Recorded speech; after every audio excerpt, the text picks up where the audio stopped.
What a lovely piece of timing. Nahid রানার পর এবার সুখবর পেলেন লিটন কুমার দাস।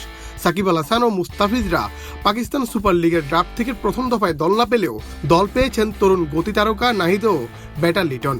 ড্রাফটের প্রথম দফায় নাহিদকে দলে ফেরায় পেশোয়ার জালমি এবং লিটনকে দলে নেয় করাচি কিংস। চ্যাম্পিয়ন্স ট্রফির ঘোষিত দল থেকে বাদ পড়লেও সেদিন বিকালেই সেঞ্চুরি করে আলোড়ন সৃষ্টি করেন লিটন দাস। এমন ইনিংস খেলার পরের দিনই সুখবর বয়ে আনেন লিটন। পাকিস্তান সুপার লিগে করাচি কিংসের হয়ে তাকে দলে ফিরিয়ে সেই সুখবরটা ছড়িয়ে দেয় পুরো বাংলাদেশে। বিপিএল এর শুরুটা ভালো না হলেও শেষ 2 ম্যাচে বিধ্বংসী ক্রিকেট খেলে ভক্তদের মুখে হাসি ফুটিয়েছেন তিনি। এবার পিএসএলেও লিটন ঝলক দেখার অপেক্ষায় লিটন ভক্তরা।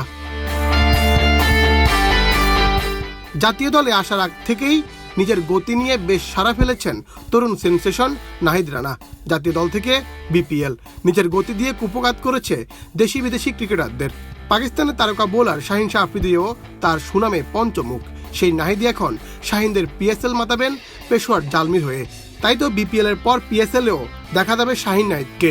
বিপিএল এর পর পিএসএল মাতাবেন নাহিদ, এমনটাই চাওয়া টাইগার ভক্তদের। পিএসএল এর 10ম আসরে পাকিস্তানি ক্রিকেটারদের পাশাপাশি নাম দিয়েছে 510 জন বিদেশি ক্রিকেটার। সেখানে ছিলেন বাংলাদেশের 39 জন ক্রিকেটারের নাম। সেখান থেকে ড্রাফটের প্লাটিনাম ক্যাটাগরিতে আছেন বাংলাদেশের 2 ক্রিকেটার মুস্তাফিজুর রহমান ও সাকিব আল হাসান।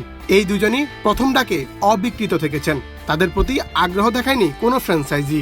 এছাড়াও দল পাননি তাসকিন আহমেদ, রিশাদ হোসেন, তাহিদ সহ অন্য ক্রিকেটাররা।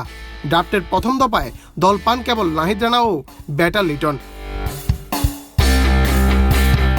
মুন্না চন্দ্র দাস, বাংলাদেশ প্রতিদিন।